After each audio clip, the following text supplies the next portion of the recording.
Elle m'a comparé à du papier peint. Elle a dit que je me fondais dans le décor, tandis que son partenaire créatif la faisait se sentir vivante.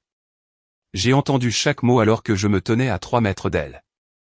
Cette nuit-là, je ne me suis pas battu, je n'ai pas crié, j'ai simplement commencé à planifier. À l'aube, j'allais m'effacer de sa vie complètement. Sans avertissement, sans adieu. Je m'appelle Clément Morel. J'ai 41 ans et je suis ingénieur concepteur de projet depuis 17 ans. J'ai bâti ma carrière sur la précision, sur le fait de mesurer 2 fois pour ne couper qu'une. Sur la certitude que chaque poutre, chaque angle, chaque calcul compte. Ce que je n'avais pas calculé, c'est la façon dont un mariage peut s'effondrer tout en paraissant parfaitement solide de l'extérieur. C'était un mardi soir d'octobre quand tout a basculé. Je suis rentré tôt du chantier. Un retard de livraison avait repoussé notre inspection au lendemain. La maison était silencieuse, à l'exception du doux murmure de la voix d'Ambre qui s'échappait du bureau. Elle l'avait transformé en studio de photographie et en antre de création de contenu. Je ne cherchais pas à écouter aux portes. J'étais juste debout dans le couloir, ma veste à moitié enlevée, quand je l'ai entendu rire. Plus ce petit rire poli qu'elle me réservait ces derniers temps. Le vrai rire, celui que je n'avais peut-être pas entendu depuis 2 ans. « Laurent, arrête », a-t-elle dit, la voix chaleureuse et taquine. « Tu es impossible. » Je me suis figé. Laurent Dubois, le directeur artistique de cette agence de publicité du centre-ville, le gars pour l'entreprise duquel elle faisait des piges en photographie depuis 8 mois. Le gars qu'elle mentionnait peut-être un peu trop souvent lors des dîners où elle daignait encore me parler. Je suis sérieuse, pourtant, a continué Ambre, et je pouvais l'entendre faire les 100 pas, le vieux plancher craquant sous ses pieds. Clément, c'est. Il est comme un meuble, tu vois? Il est là, solide, fiable, mais tu ne remarques plus vraiment les meubles au bout d'un moment. Ça se fond juste dans le décor. Ma main s'est crispée sur les clés de mon camion. Mais toi, a-t-elle poursuivi, sa voix se faisant plus basse, plus intime. Tu me donnes l'impression de ne pas être juste une femme au foyer qui joue à la photographe, mais d'être vraiment quelqu'un. J'aurais dû entrer à ce moment-là. J'aurais dû la confronter, exiger des réponses, la forcer à me regarder dans les yeux pendant qu'elle m'expliquerait pourquoi l'homme qui avait payé son matériel photo, l'éclairage de son studio et ses voyages pour des ateliers de photographie était désormais un meuble. Au lieu de cela, j'ai reculé à pas de loup et je suis ressorti par la porte d'entrée. Je venais à peine d'arriver, et je suis retourné m'asseoir dans mon camion, dans l'allée, pendant 20 minutes, fixant le volant, les clés toujours à la main. Quand je suis finalement rentré, Ambre était dans la cuisine, le téléphone posé, le sourire désinvolte. « Salut, mon chéri », a-t-elle dit en levant à peine les yeux de son ordinateur portable où elle retouchait des photos. « Je ne t'ai pas entendu rentrer. Comment s'est passée ta journée ? » Bien, ai-je répondu. Comme d'habitude, a-t-elle acquiescé, déjà replongée dans l'ajustement des niveaux d'exposition d'un cliché d'une fresque murale du centre-ville. C'est bien. Je commande un thaï pour le dîner. Ça te va ? Bien sûr. Les meubles ne se plaignent pas. Les meubles ne font pas de vagues. Les meubles restent juste là, solides et fiables, exactement là où on les a laissés. Cette nuit-là, je suis resté éveillé à côté d'elle, écoutant sa respiration, ressentant la distance entre nous même si nos épaules se touchaient presque. Et j'ai commencé à planifier. Le lendemain matin, je me suis réveillé à 5h30 comme toujours. Ambre dormait encore, le visage enfoui dans son oreiller, un bras jeté à travers l'espace où j'étais allongé. Je l'ai regardé un moment, essayant de me rappeler quand j'avais cessé d'être son mari pour devenir son meuble. Je me suis habillé en silence, j'ai sauté le petit déjeuner et je suis parti tôt au bureau. Mais je ne pensais pas au travail. Je pensais à Laurent. À la façon dont la voix d'Ambre avait changé en prononçant son prénom. Depuis combien de temps cela durait-il juste sous mon nez? À mon bureau, j'ai ouvert un navigateur en mode privé et j'ai fait quelque chose que je n'avais jamais fait auparavant. Je me suis connecté à notre compte bancaire commun depuis mon ordinateur personnel, en contournant le gestionnaire de mots de passe partagé que nous avions toujours utilisé. J'ai commencé à faire défiler les transactions des 6 derniers mois. Tiens. Le 14 septembre, Brasserie Carnot, 227 €. Ambre m'avait dit qu'elle était à une soirée de réseautage pour photographes ce soir-là. J'avais travaillé tard sur le projet Héricourt, je n'étais pas rentré avant presque minuit. J'ai continué à faire défiler. 23 août, l'auberge du fleuve, facturation en chambre pour une nuit, 287 €. Elle m'avait dit qu'elle faisait une séance photo au coucher du soleil à 2 heures au nord, que le retour serait trop dangereux dans le noir, et qu'elle dormirait dans un motel bon marché. L'auberge du fleuve n'était pas bon marché. Ma mâchoire s'est contractée. J'ai ensuite affiché son relevé de carte de crédit, celui qu'elle pensait que je ne vérifiais jamais car je lui faisais confiance pour gérer ses dépenses professionnelles. 17 juillet, Aubade, 177 €. Elle n'avait rien porté de nouveau au lit depuis des mois. Du moins, pas pour moi. 9 juin, livraison de vin, sélection Prestige, 78 €. Nous avions une demi-caisse qui prenait la poussière dans notre cuisine. Avec qui partageait-elle ce vin? Je me suis adossé à ma chaise, fixant l'écran. Les preuves n'étaient pas juste là. Elles étaient partout. J'avais simplement été trop à l'aise, trop confiant, trop semblable à ce meuble fiable qu'elle décrivait pour vraiment regarder. Mon téléphone a vibré. Un texto d'Ambre. Je file à une réunion client en ville. Je ne rentrerai pas tôt. Je t'aime. Je t'aime. 3 mots qu'elle tapait par habitude. Sans émotion. Je n'ai pas répondu. À la place, j'ai ouvert un nouveau document et j'ai commencé à faire une liste, compte bancaire, titre de propriété, police d'assurance, fonds de retraite. Absolument tous les actifs que nous avions bâtis ensemble en 15 ans de mariage. Tout ce qui portait mon nom. Ensuite, j'ai appelé mon avocat. Eh bien, pas mon avocat, celui de mon père, Renaud Charpentier, un homme qui avait géré la succession de mon père à son décès il y a 3 ans. Un homme en qui j'avais confiance, un homme qui comprenait la discrétion. Clément, a dit Renaud en décrochant, la voix chaleureuse et surprise. Ça fait un bail. Tout va bien? J'ai besoin de vous parler de certains documents juridiques, ai-je dit, gardant la voix basse même si j'étais seul dans mon bureau. Planification successorale, transfert d'actifs, ce genre de choses. Il y eut un silence. Renaud pratiquait le droit de la famille depuis 30 ans. Il savait exactement ce que ce « genre de choses » signifiait. Quand pouvez-vous passer, a-t-il demandé. Aujourd'hui, à l'heure du déjeuner. Nous nous sommes retrouvés dans une brasserie à 3 pâtés de maison de son bureau. J'avais apporté des impressions de tout, relevés bancaires, reçus de cartes de crédit, actes de propriété. Renaud les a étalés sur la table, l'expression neutre, mais le regard vif. Depuis combien de temps cela dure-t-il, a-t-il demandé doucement. Je ne sais pas, ai-je admis. Des mois peut-être, voire plus. Et vous voulez vous protéger. Je veux disparaître, ai-je répondu. Les mots sont sortis plus durement que je ne l'espérais. Légalement, financièrement, complètement. Renaud m'a regardé par-dessus ses lunettes de lecture. Ce n'est pas facile à faire, Clément. Surtout quand vous êtes marié. J'en suis conscient, ai-je dit, mais je suis aussi conscient que si je la confronte maintenant, cela va se transformer en guerre. Des avocats, des batailles pour la garde des biens, des années de conflit. Je ne veux pas de ça. Que voulez-vous? Je me suis penché en avant. Je veux tout lui laisser.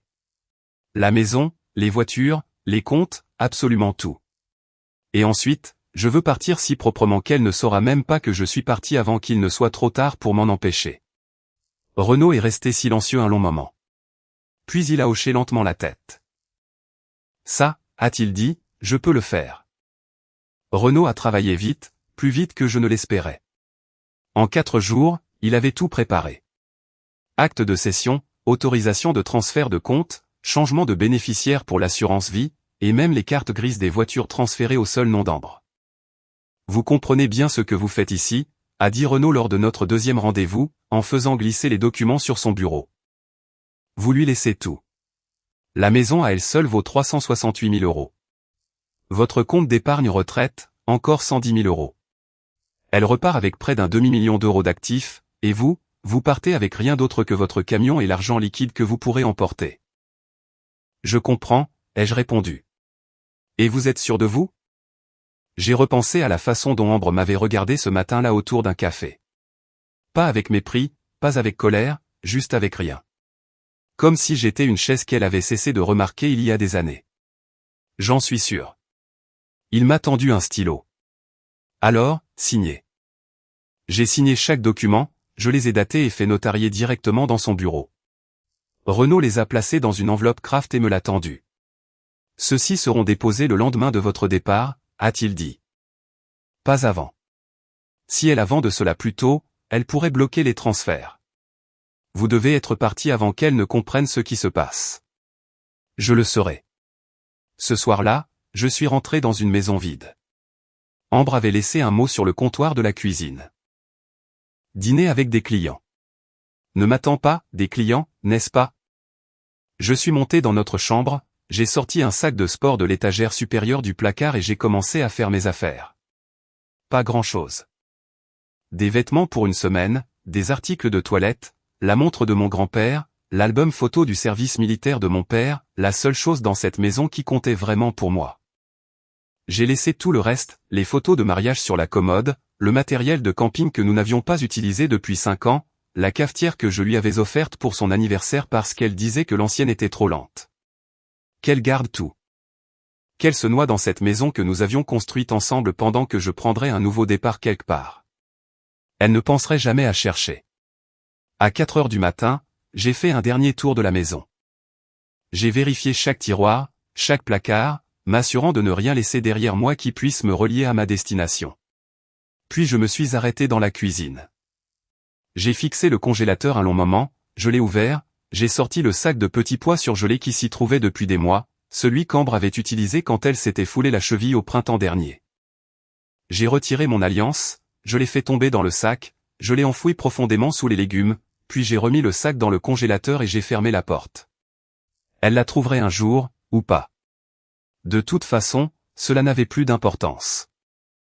J'ai marché jusqu'à mon camion à 5h48 du matin. Le ciel commençait tout juste à s'éclaircir, ce gris pâle qui précède l'aube. Sans avertissement, sans adieu. Au lever du soleil, je m'étais effacé de sa vie, j'avais tout laissé derrière moi. J'ai démarré le moteur, je suis sorti de l'allée, et je n'ai pas regardé derrière moi, pas une seule fois.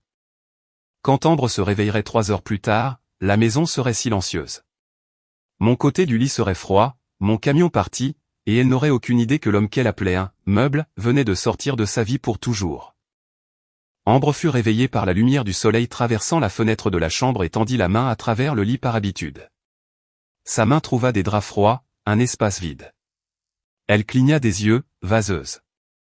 Clément se levait généralement tôt, mais il laissait toujours la cafetière en marche. La maison était silencieuse. Aucun bourdonnement venant de la cuisine, aucun bruit de douche, rien. Elle s'assit, vérifia son téléphone. 8h30 tard pour elle, mais elle était restée debout après minuit pour retoucher les photos de la séance de la veille avec Laurent. Clément, appela-t-elle. Pas de réponse. Elle se leva, enfila un peignoir et descendit. La cuisine était intacte. Pas de café, pas de vaisselle dans l'évier. Ses chaussures de sécurité n'étaient plus près de la porte. Il était probablement parti tôt pour une inspection de chantier. Elle repensa qu'il faisait ça parfois quand des coulages de béton étaient programmés. Elle prépara son propre café. Vérifia son téléphone. Aucun texto de sa part. C'était inhabituel. Clément envoyait toujours un message. Je pars tôt, je serai en retard. Je t'aime.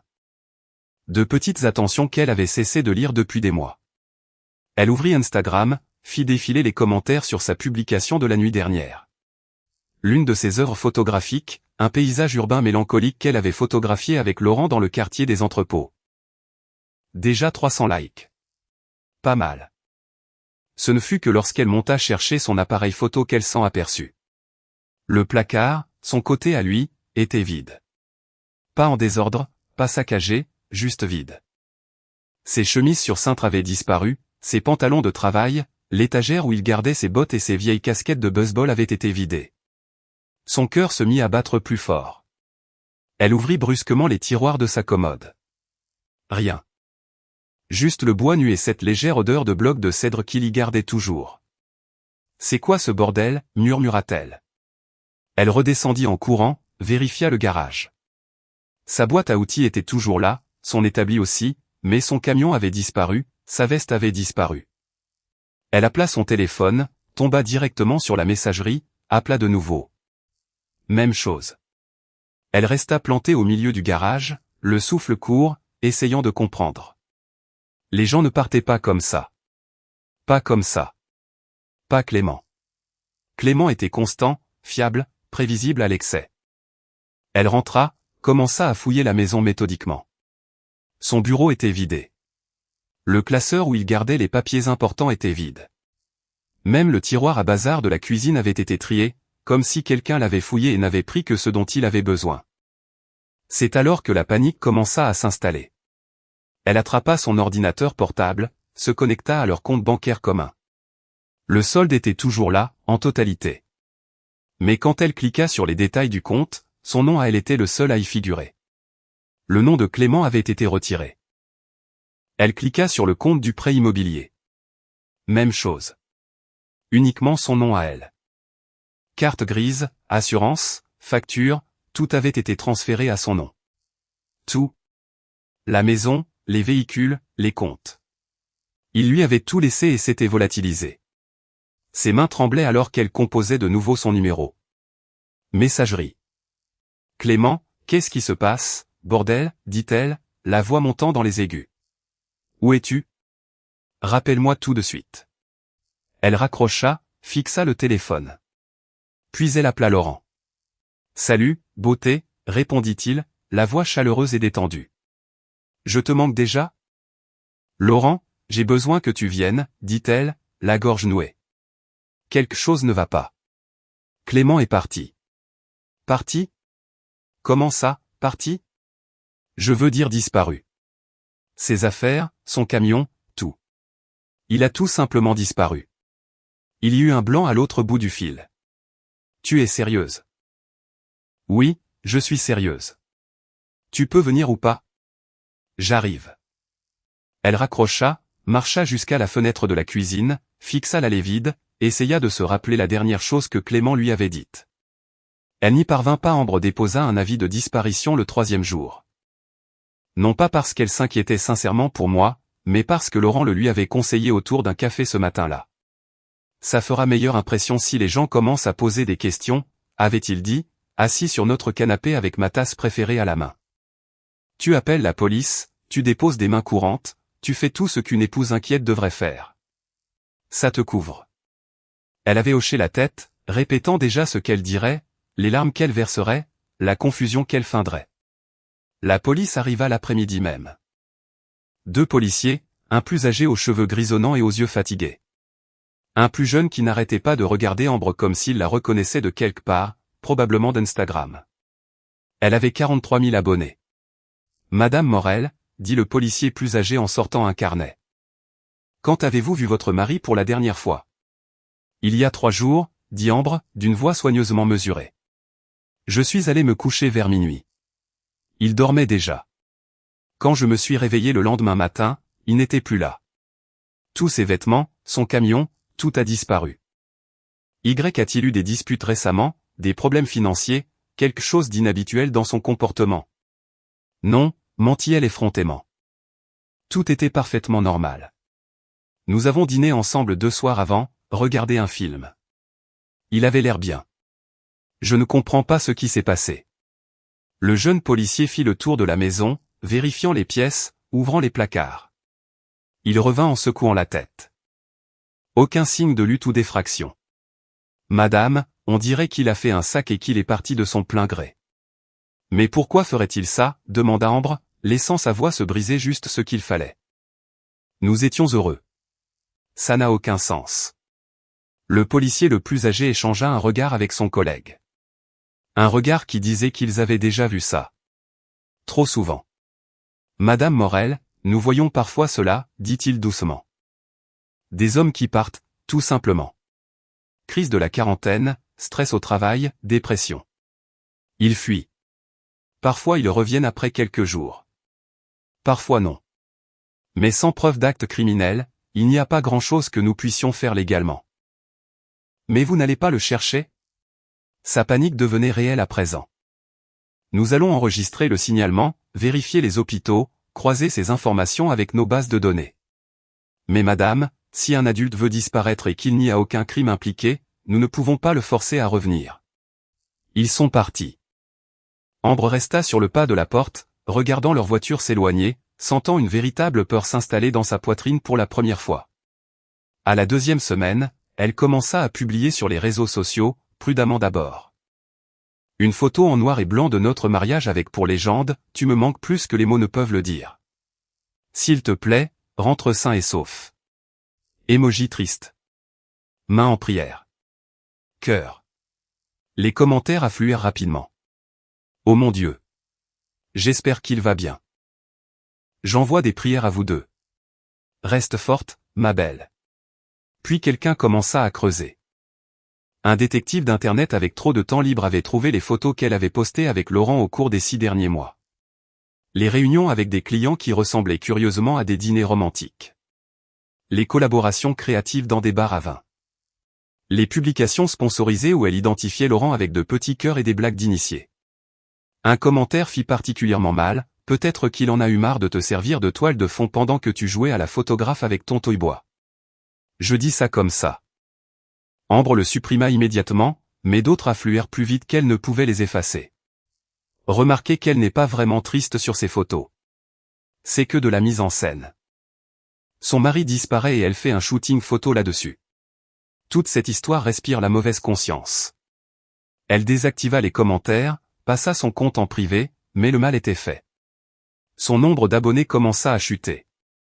50 personnes par jour au début, puis des centaines. L'audience qu'elle avait mis 3 ans à construire s'évapora en 2 semaines. Les partenariats avec les marques disparurent du jour au lendemain. L'entreprise de tapis de yoga envoya un email glacial, nous avons décidé de prendre une direction différente.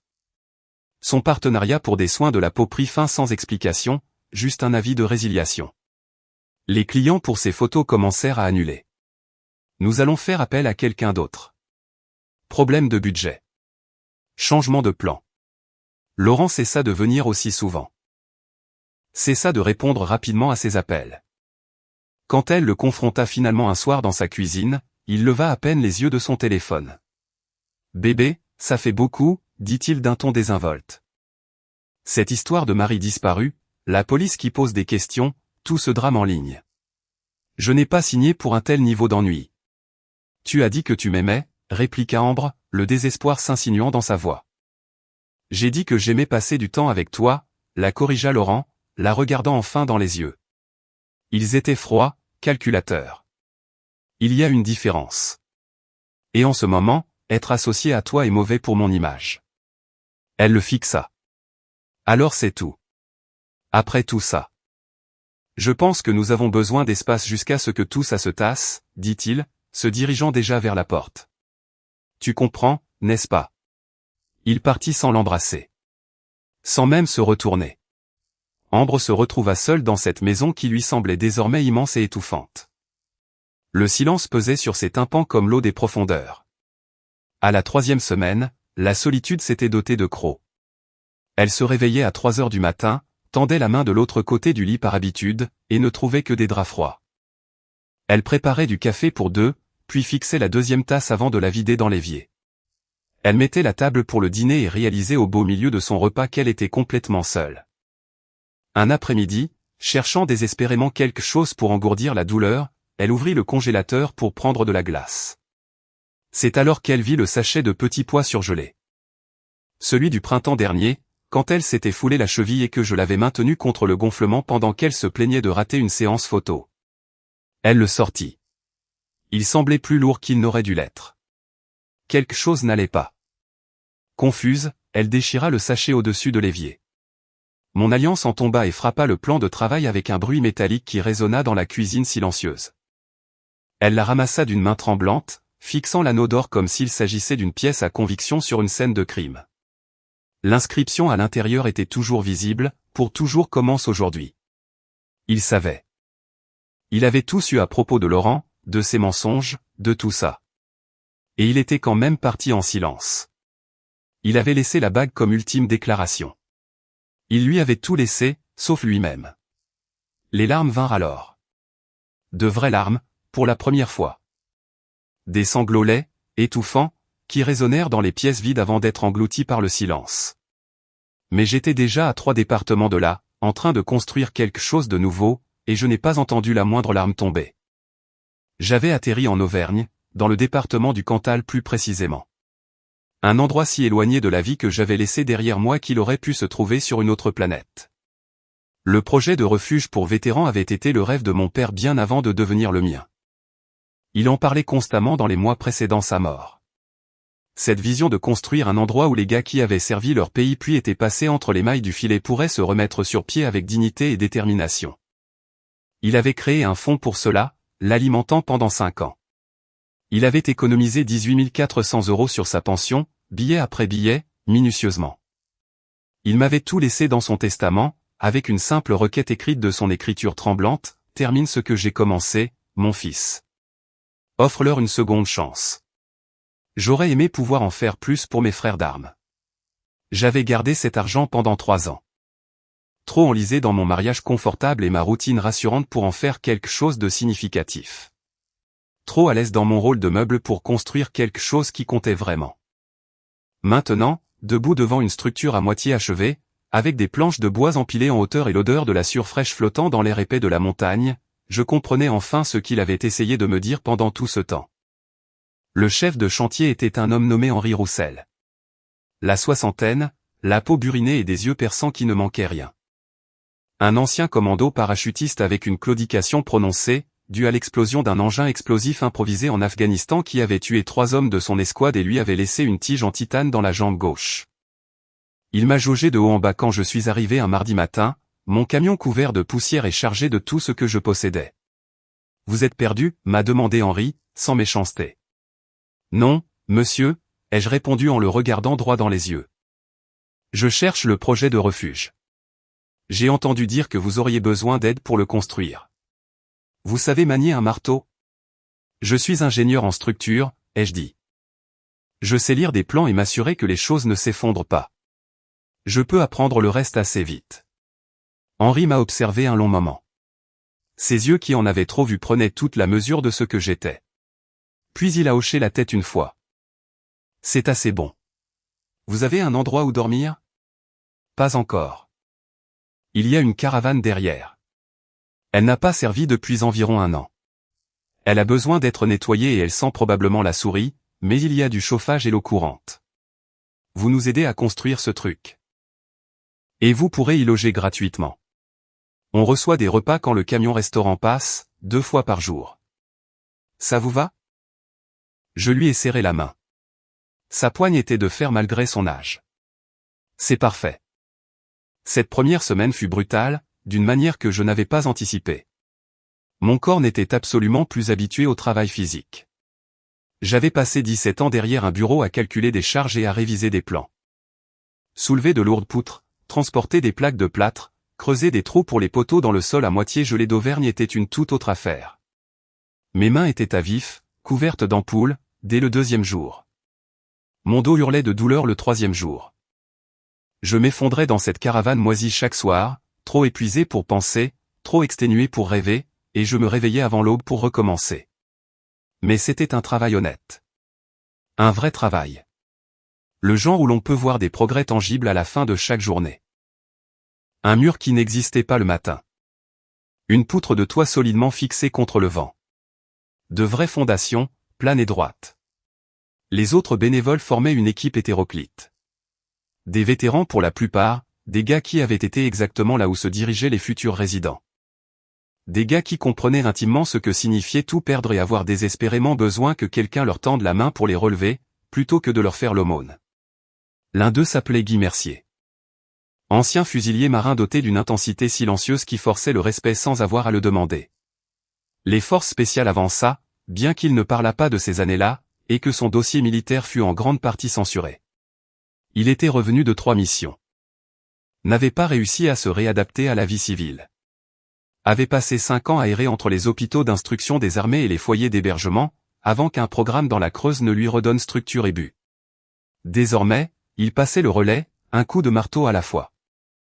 Guy s'est assis à côté de moi pendant la pause déjeuner, à la fin de ma 2e semaine, en me tendant un sandwich emballé dans du papier. « Tu fuis quelque chose ?» a-t-il dit.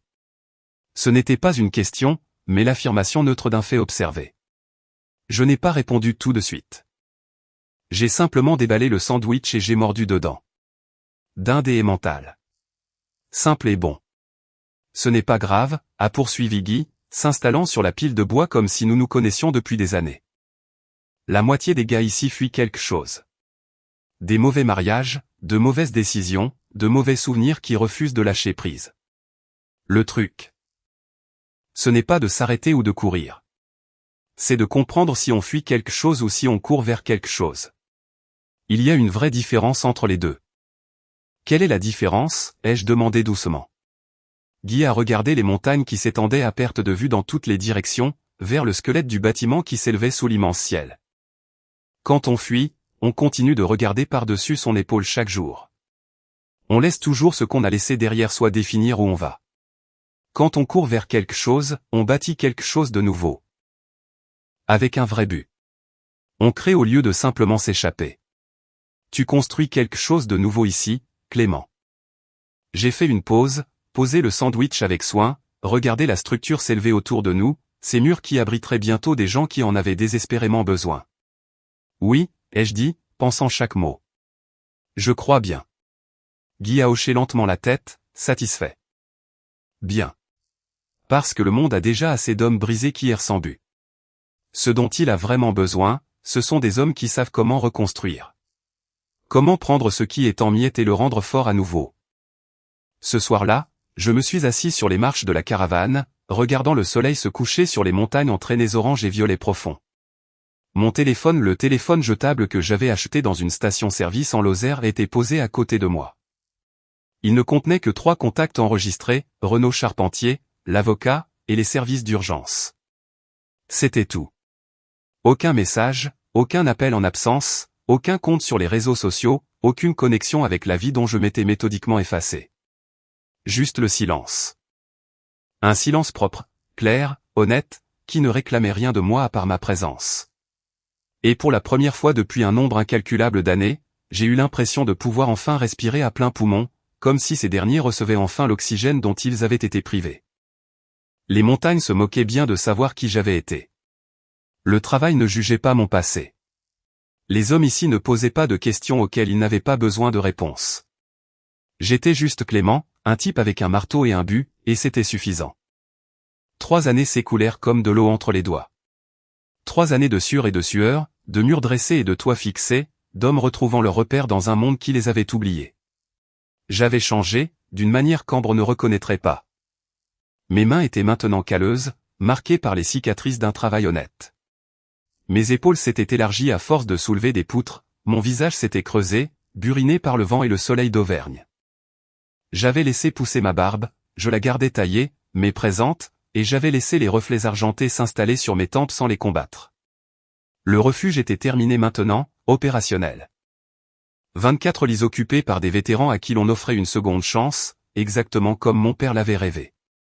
J'étais resté en tant que directeur adjoint, aidant Henri à coordonner les fournitures et l'entretien. Ce n'était pas un travail prestigieux, mais c'était important. Chaque matin, je me réveillais en sachant que je faisais partie de quelque chose de plus grand que moi. Un mardi après-midi, un photographe a débarqué.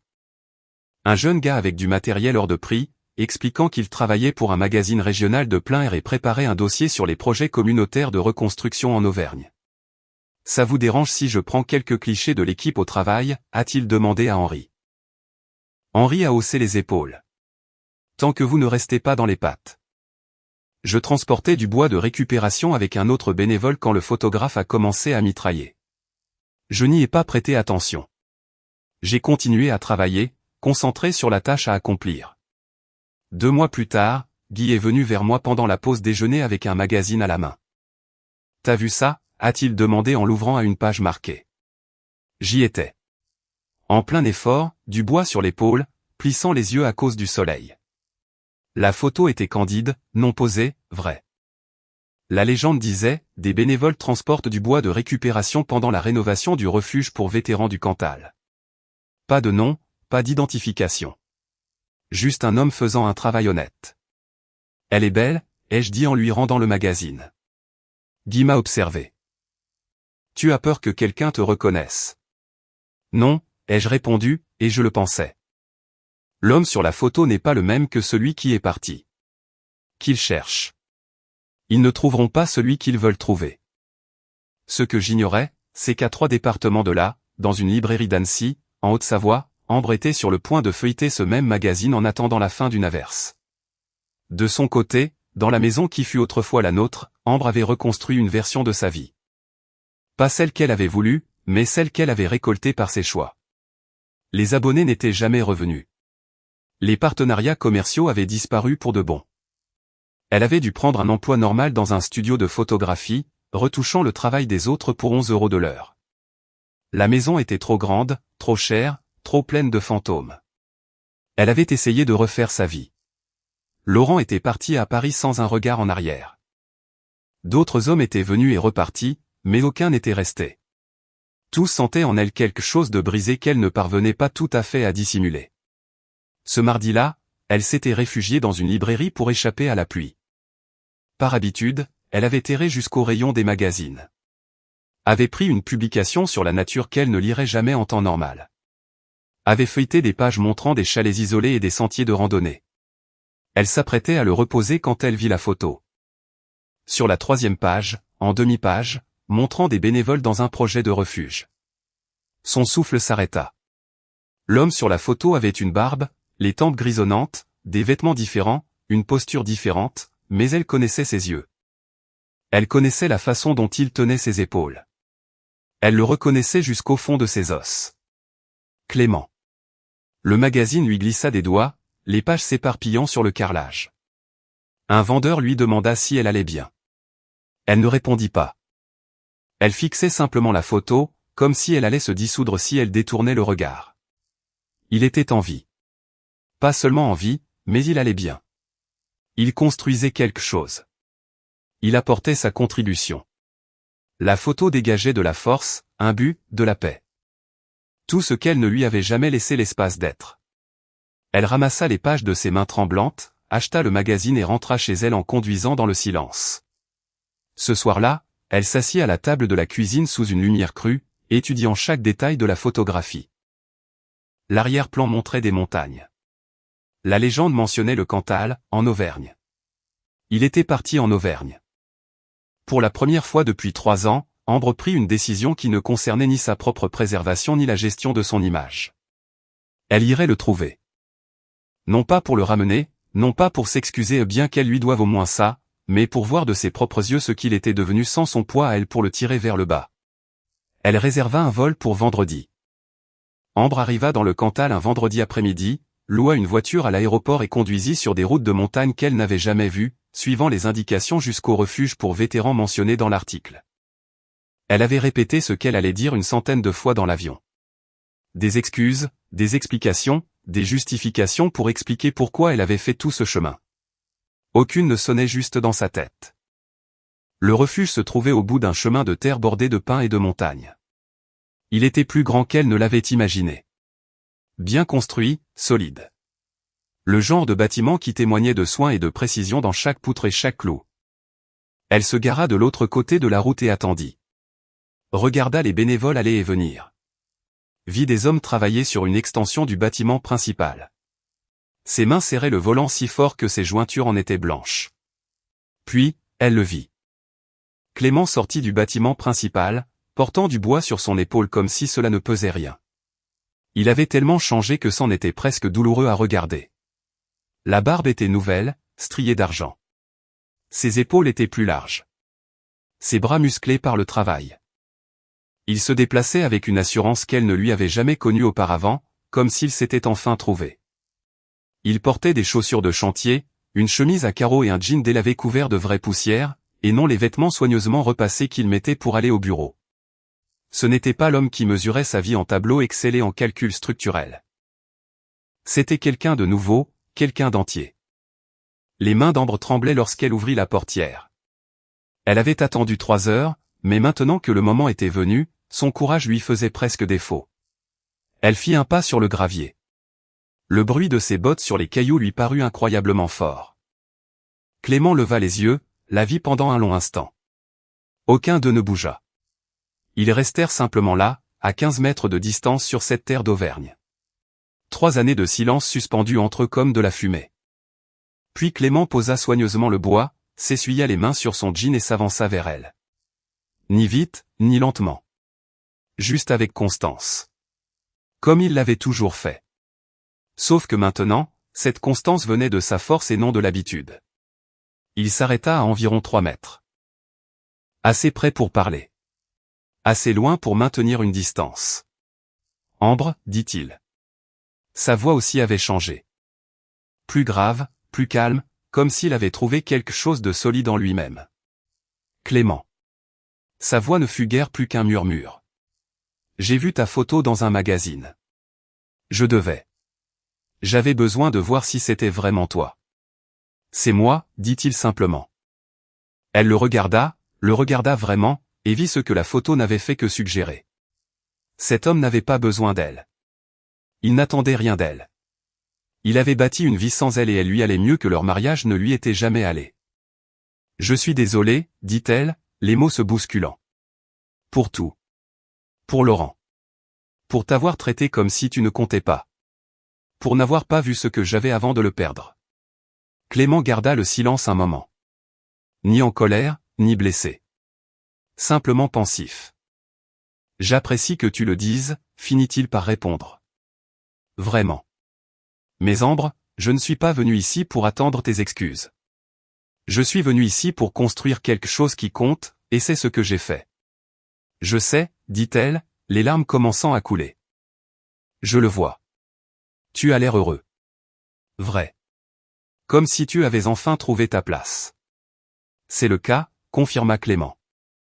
Il a fallu que je perde tout pour comprendre ce qui comptait vraiment. Il s'est avéré que ce n'était ni la maison, ni le boulot, ni le mariage. C'était d'avoir un but, de la dignité, de construire de mes propres mains quelque chose qui aide les gens. Ambre essuya ses yeux. Tu me détestes? Clément y réfléchit. Y réfléchit vraiment. Non, dit-il honnêtement. Je ne te déteste pas. Te détester signifierait que tu as encore du pouvoir sur ma vie. Ce n'est pas le cas. Tu es juste quelqu'un que je connaissais. Quelqu'un qui m'a appris ce que je ne voulais pas être. Cela fit plus mal que de la colère. Plus mal que des cris ou des accusations. L'absence totale d'émotion.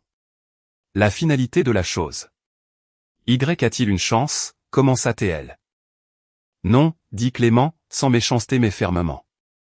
Il n'y a aucune chance. Cette version de moi est morte il y a 3 ans. L'homme qui se tient ici ne correspond pas à ton monde. Et franchement, je ne le veux pas.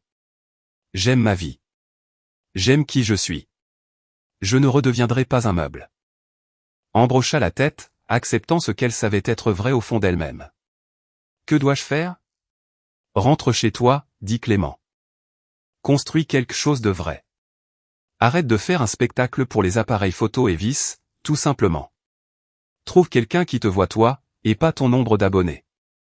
Sois meilleur que tu ne l'étais. Il se retourna pour s'éloigner, puis s'arrêta et jeta un dernier regard en arrière. J'espère que tu trouveras ce que tu cherches, Ambre. Vraiment. Mais tu dois comprendre que ce n'est pas ici. Ça n'a jamais été ici. Puis il retourna à son travail, reprit son bois et disparut à l'intérieur du bâtiment. Ambre resta seule sur le chemin de terre, regardant le refuge qui était devenu sa maison, et comprit enfin ce qu'elle avait jeté. Elle remonta dans sa voiture, retourna à l'aéroport et réserva le premier vol pour rentrer. Et quelque part au-dessus de la France, en regardant les nuages et le ciel, elle prit une décision.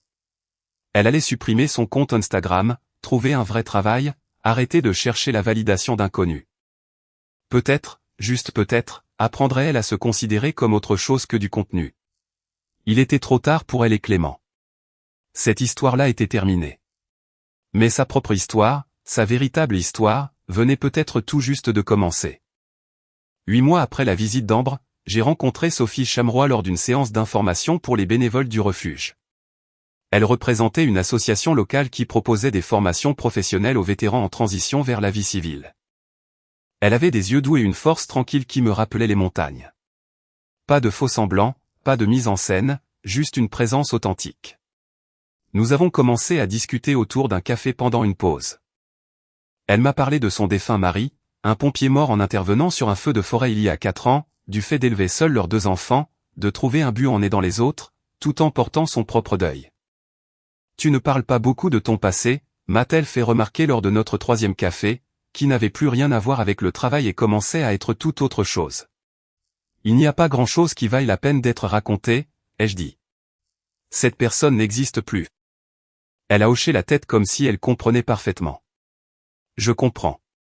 Parfois, il faut réduire en cendres l'ancienne version de soi pour faire de la place à celui qu'on est censé être. Nous avons pris notre temps. Aucune précipitation, aucune grande déclaration. Juste 2 personnes qui avaient traversé les flammes et qui réapprenaient à faire confiance à la chaleur. Ces enfants, Emma et Jules, furent prudents au début. Ils me testaient, voulaient voir si j'étais vrai ou si j'étais juste une autre personne qui finirait par partir. Je n'ai pas forcé les choses, je me suis contenté d'être là. Je les aidais à faire leurs devoirs, je réparais l'évier qui fuyait dans leur cuisine, j'apprenais à Jules comment changer un pneu, j'écoutais Emma parler de ses projets d'art plastique. Au bout de 6 mois, Emma m'a demandé directement, « Tu vas te marier avec notre mère ?» J'ai regardé Sophie, qui observait la scène depuis l'encadrement de la porte de la cuisine avec une expression que je n'arrivais pas tout à fait à déchiffrer. Je ne sais pas, ai-je répondu à Emma honnêtement. Mais ce que je sais, c'est que je ne vais nulle part. Que ta mère veuille m'épouser ou non, je reste. Tu peux compter là-dessus. Sophie a souri. C'est à ce moment-là que j'ai su. Nous nous sommes mariés un samedi matin d'octobre, au refuge que mon père avait rêvé de construire. Une petite cérémonie. Henri officiait. Guy était mon témoin. Emma et Jules se tenaient aux côtés de leur mère. Tous les 2 souriaient à pleines dents. Pas de photographe. Pas de réseaux sociaux. Pas de représentation pour un public qui n'avait pas d'importance. Juste nous. Juste la réalité. Après la cérémonie, nous avons tous travaillé ensemble sur la nouvelle extension. Même Emma et Jules ont aidé à peindre, s'en mettant plus sur eux-mêmes que sur les murs, mais riant tout du long. Ce soir-là, assis sur notre porche avec Sophie à mes côtés, sa main dans la mienne, j'ai repensé à l'homme que j'étais. Celui qui avait accepté d'être invisible, qui avait cru que la constance signifiait disparaître dans le décor. « À quoi penses-tu » a demandé doucement Sophie. Je me disais juste que parfois, tout perdre est le seul moyen de trouver ce qui compte vraiment, ai-je dit. Elle m'a serré la main. Je suis heureuse que tu l'aies trouvé. Moi aussi. Quelque part, à 3 départements de là, Ambre avait supprimé ses comptes sur les réseaux sociaux et commencé à travailler comme photographe scolaire. Pas prestigieux, pas viral, mais un travail honnête qui faisait sourire les enfants. Elle avait envoyé une carte quand elle avait appris mon mariage par des connaissances communes qui vivaient encore dans notre ancienne ville. Juste quelques mots à l'intérieur, « Je suis heureuse pour toi. » Je la croyais. J'espérais qu'elle trouverait sa propre version de cette paix. Mais c'était son chemin, désormais. Le mien était ici. Dans ce moment, avec cette femme, ces enfants et cette vie que j'avais construite de mes propres mains meurtries. Le passé avait disparu. L'avenir était incertain. Mais là, tout de suite, dans cet instant, j'étais exactement à ma place. Des années après avoir disparu de la vie d'Ambre, je me tenais dans l'arrière-cour de la maison que Sophie et moi avions achetée ensemble, regardant Emma s'entraîner pour son discours d'entrée à l'université, tandis que Jules lançait une balle de baseball contre la clôture du fond.